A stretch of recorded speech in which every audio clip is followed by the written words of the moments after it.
Tired of city life, we moved to the country and started our homestead by learning to raise chickens. Each day we were met with new challenges, new learning opportunities, and new adventures. Through it all, we loved our new daily routine, and of course, the perks and benefits. Join us each week as we add to our flock and grow our homestead. Last week on Coop Dreams. After a full 24 hours of eggs hatching, we welcomed 5 new additions to our flock. Little Jackster, Prius, Marty, Lumpy, and last but not least, Pokey Jr. 5 of 8 was a much better hatch rate than our 0% in the fall. It was an amazing experience, and we found ourselves pulling up chairs and watching Chick TV for hours on end. I was curious about what had happened with the 3 eggs that didn't hatch and wondered what I could learn to do better the next time. This, I'm really not excited about this. Not only for what it's supposed to smell like, because I've heard it's pretty bad, but I'm not really interested in knowing what it looks like. I've been warned that egg topsies were sometimes a tough experience and that the opened eggs had a horrible smell, so I opened them inside of some sandwich bags.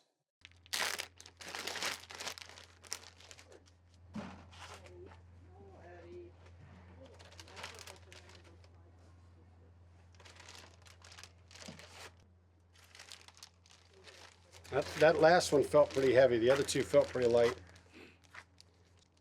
The thing I want to know is I only candled 3 eggs, and 3 eggs didn't hatch. So I'm wondering if when I took them out and candled them, if that affected their ability to.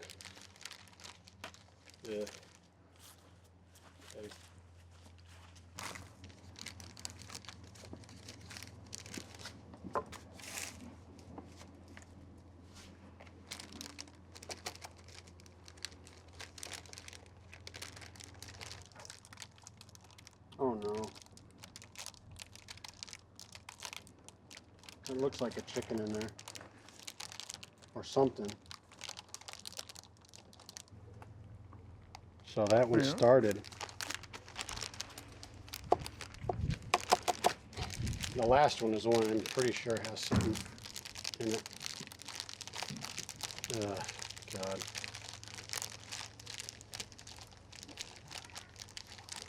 Yeah, there's another one. It was a yellow chick. Dang it. In the 3 eggs, I found 2 fully formed chicks and a normal egg. It was sad to see the chicks, realize how developed they were, and wonder if the run to the car when the electricity went out had affected them. The one I thought did not have a chick in it. Look at that. That's foot. That's really sad. It's really sad. 2 of them. So I wonder what I did wrong. I wonder if it was the candling that affected them, or so it had 1 that didn't happen at all and 2 that had chicks in them, and it could have happened as we were running from the basement up to the Prius and they got knocked around. That could have. Oh, what do I do with this now? I don't want to open it and put it in the composter. Put it in the composter. Well, you can just open it like right over the composter. I will tell you something too. There is a raccoon or something that comes up on here at night and takes this out. Because every morning, this is down on the ground, and this has been spun around and emptied, and whatever's in there has been eaten. So this one stays full, because he can't reach this one.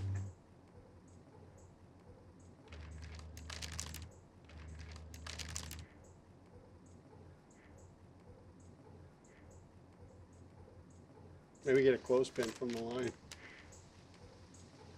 Okay, here we go.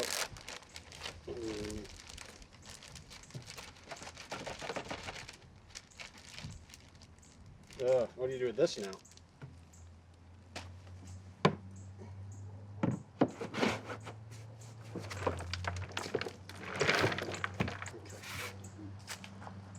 Okay.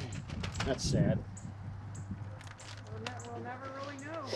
No, but the fact that they got that far, you know, they were formed. They have feet and hairs. I wonder if in spinning it, you got a better look at them.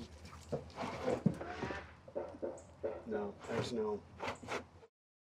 While we were disappointed that 3 didn't hatch, our hands were pretty full tending to the 5 new chicks and still caring for our 5 older chickens.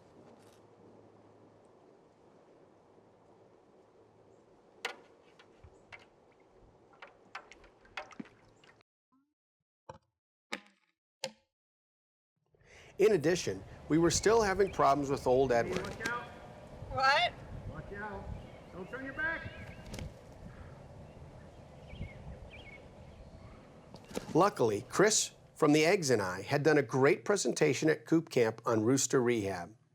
I always say never, never, never, never, never turn your back on a rooster, because they are going to take that opportunity to do something that their little teeny pencil eraser brain has told them to do that's instinctual. So if you see him kind of doing this, you know, not paying much attention, but then he's behind you, that's a reason to make sure that you turn around and face him.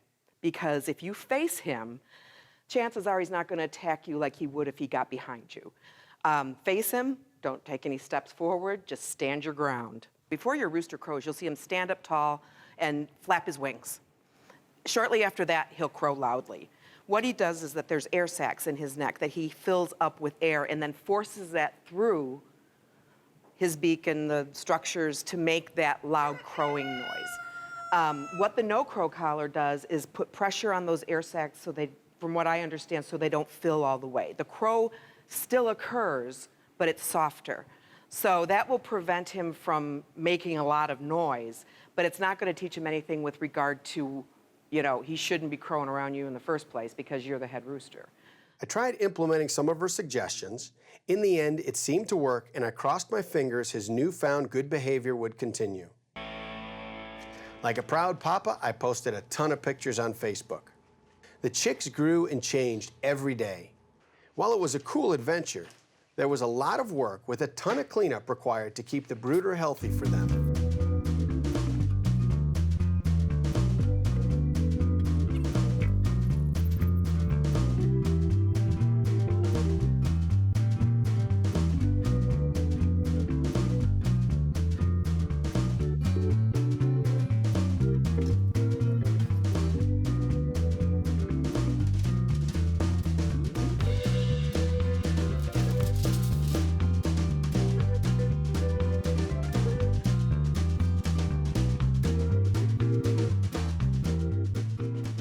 So this is the run extension from Urban Coop Company that I've put together now twice, so I figured out how to do it. So I'm going to use this as the brooder since I've outgrown the plastic bucket.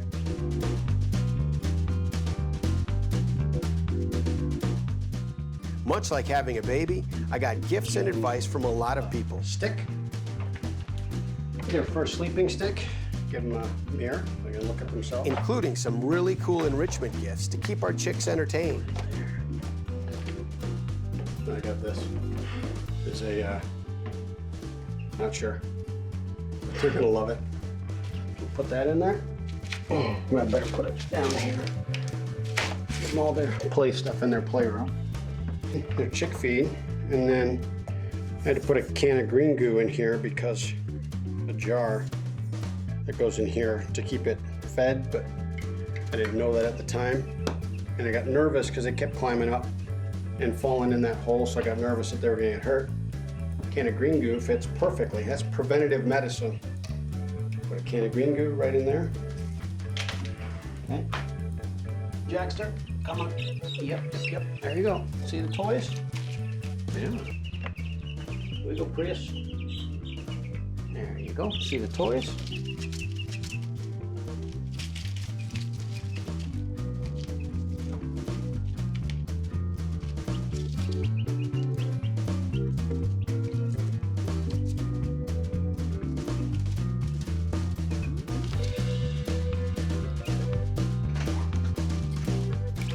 Some fresh, clean water. Oh, and I put it on a can of green goo so that it keeps it a little bit off the ground and makes it tougher for them to get wood shavings in.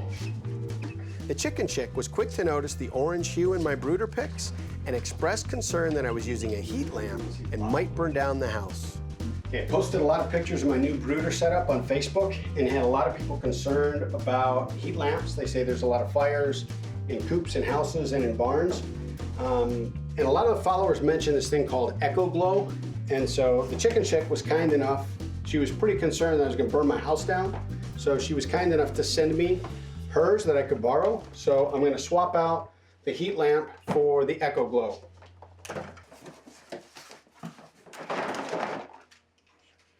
No instructions, that's not a good thing. Apparently she forgot who she was dealing with.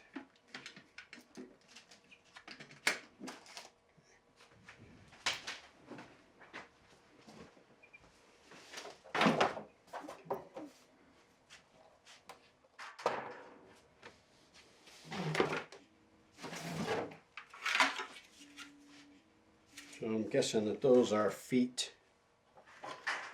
My chicks are pretty big, so I'll put this in the second one. But it's simple enough to set up. Okay, guys, there's your new heat lamp.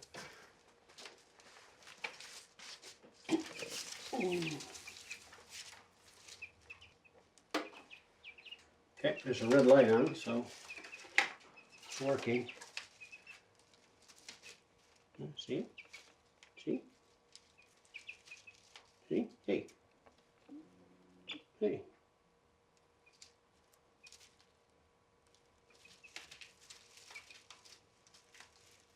Get your belly scratched too?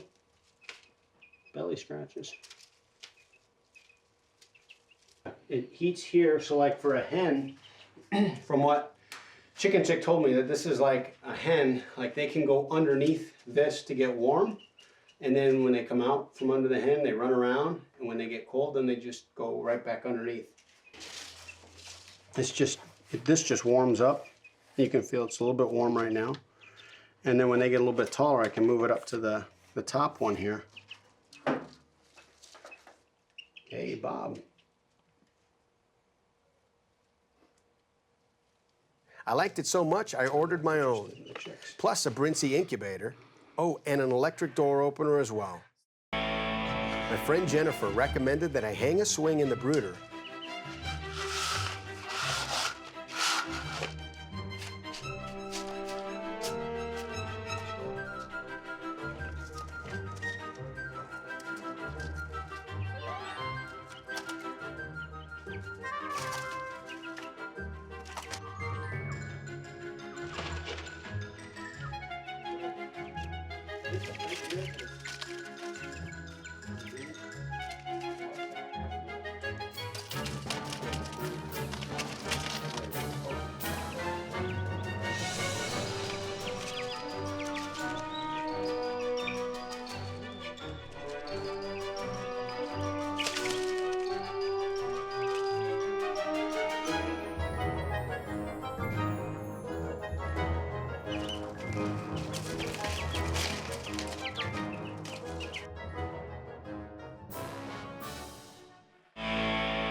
One day, to see what they do, I got a bucket of sand from the creek and put it in the brooder.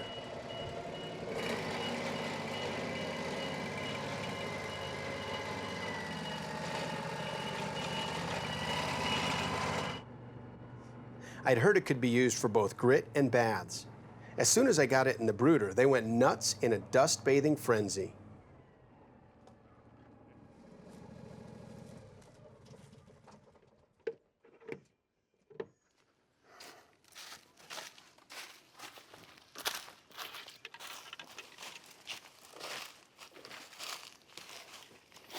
So this is where I get my creek sand for the dust baths for the chicks. As soon as I put it in the brooder, they go absolutely nuts. I don't know why.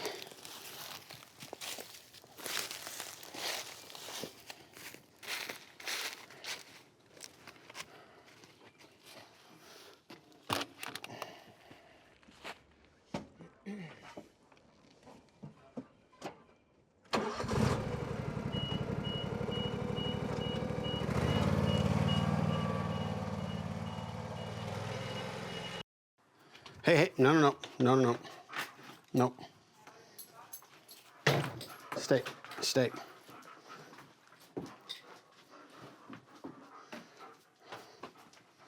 All right, here we go. It's bath time.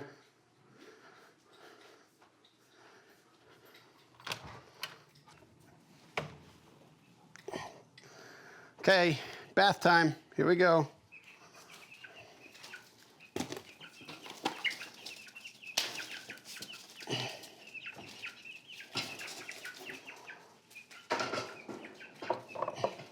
Well, there you go. Heads up.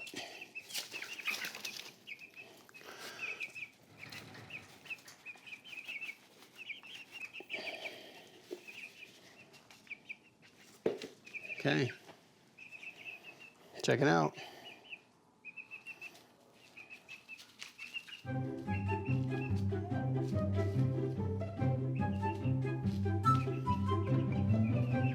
Yeah, it's nice, isn't it?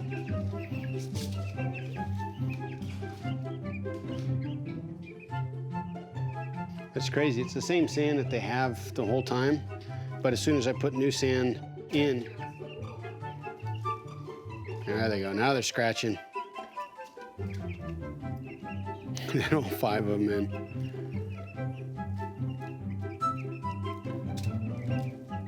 I'm gonna slide you guys down just a little bit here so my boxes can keep some of that sand in. What do you think, Wrangler? Watch out, Wrangler. Gonna get pecked.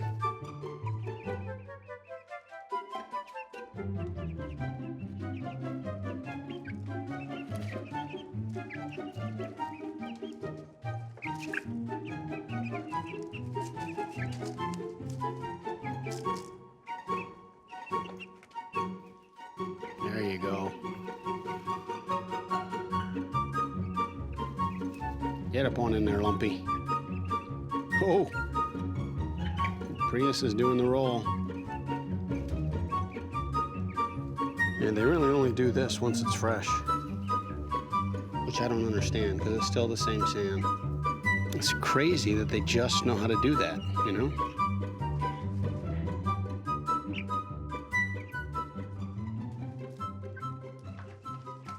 A few weeks later, I ordered my grower feed and checked with New Country Organics on strategies for making the switch from chick feed to grower feed. One important element was mixing some grower feed with the chick feed to allow their systems to get used to it. This is the tricky part here.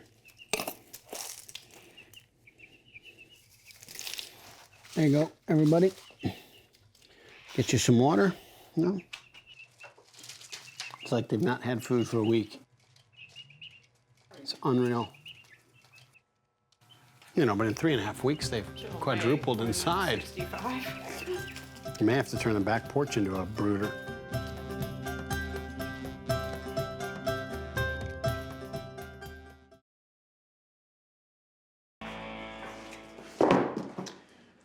Got a package from Tara at Fluffy Layers. I think these are the aprons we ordered, the egg harvesting aprons. What's this?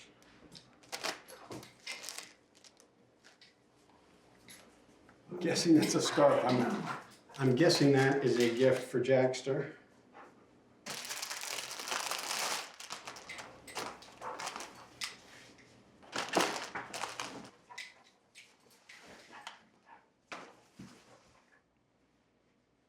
I had a problem one time. I put some in my pocket, and then I forget what I was doing, but then they broke, and I had egg all in my pockets. All right, Tara at Fluffy Layers, thank you very much for my aprons. They look great. That's Jackster's. That's mine. And then she's got a chicken scarf. It's probably a scarf or a shawl. So. Time to go harvest eggs. Okay.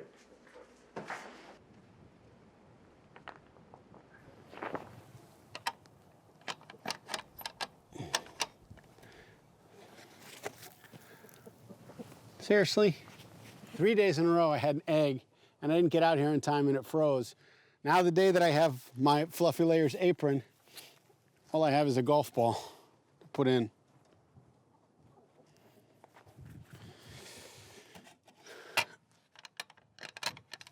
Next week on Coop Dreams. We launched a program called Coops for Troops, where we were providing a coop, supplies, and therapy chickens to a vet, military family, or VA home. And our indie coop campers helped select the first recipient.